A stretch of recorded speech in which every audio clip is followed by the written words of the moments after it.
For today's videos mga idol, ipapakita ko sa inyo ang kaganapan no ako'y pumila ng kumuha ng educational assistant dito po sa Los Baños, Laguna. Nagbaka sakali ako na makakuha ng educational assistant yung aking anak. Isa rin ako dyan pumila mga idol. Maaga akong pumunta dyan. Talagang naglaan ako ng oras at araw para lang ako nagbaka sakaling pumila dyan. Hindi lang ako, napakaraming ng mga taga Los Baños na pumila dyan mga idol. Tingnan nyo mga fila na yan. Simula ground floor hanggang second floor, third floor nakapila yan dyan mga idol. Yan po ay grade 7 hanggang grade 10 lang yan. 9 to 10 yung oras na yan pumila pero napakahaba at napakarami ng pumila yan. Ito pa masaklap mga idol. Hindi natuloy at nag-cut off yan sila kasi 250 lang daw ang kailangan nilang kukunin dyan sa educational assistant na yan. Talagang napakasakit sa pumila na yan. Mga hindi inaabot. Siyempre sa napakaraming barangay ng Los Baños, nagbaka sakali silang makakuha yung financial assistant na yung mga idol. Kaya ganun ang nangyayari mga idol. Maraming galit na galit at maraming inis na inis sa nag-post doon sa Facebook page nila din sa Los Baños. Talagang hindi nila inaayos. Isa din ako mga nakakasabi. Talagang sinabi ko sa hindi inaayos ang ilang ginawa at hindi maayos pagbababa doon sa Facebook page nila.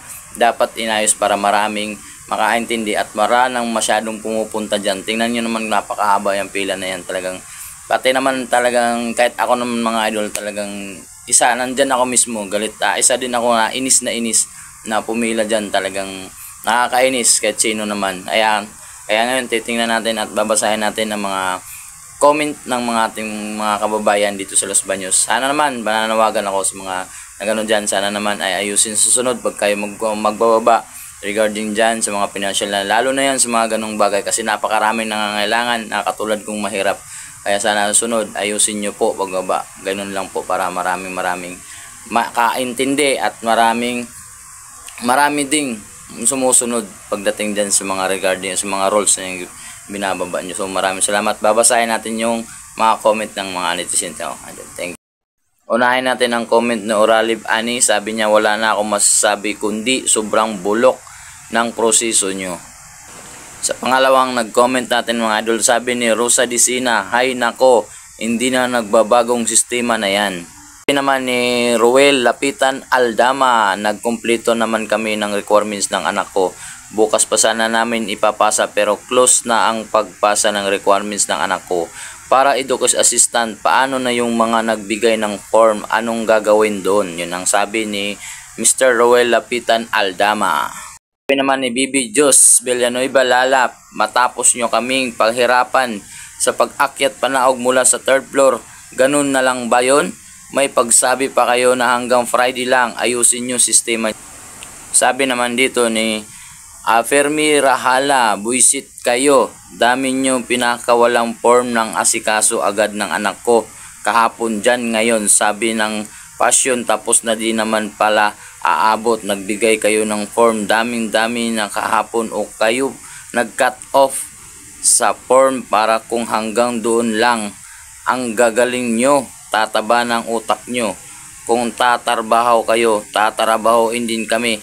Nilalaan ng oras tapos ganun na lang. Yun ang comment ni Fermi Rahala. Talagang kita mong galit na galit ng mga comment nila mga idol.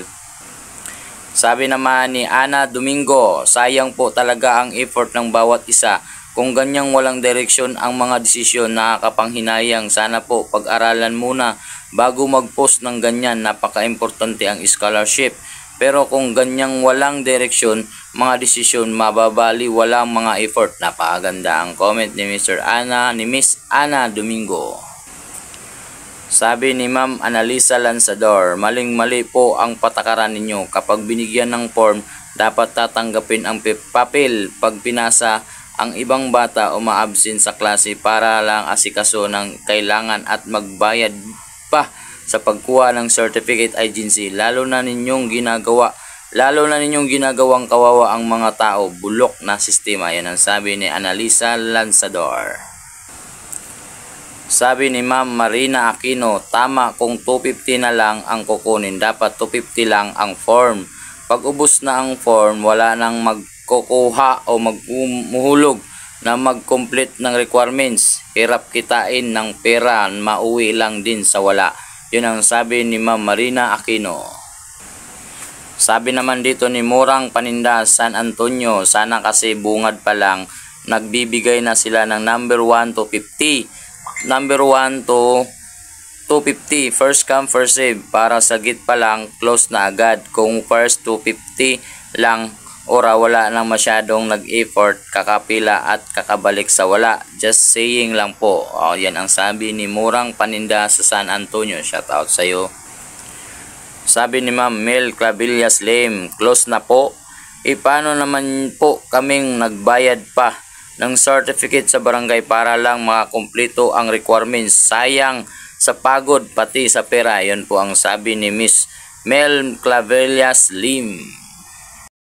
Dito na lang po mga idol ang ating ipopost kasi medyo mahaba na ang ating nailagay. So abangan nyo na lang ang sa susunod kong post mga idol. Abangan nyo na lang. Doon na lahat ng mga comment ilalagay ko na doon kung anong mga comment ng ating mga netizen dito sa Los Baños. So maraming salamat sa nanonood at nag-like at nag-share sa ating video. Maraming salamat. God bless you all.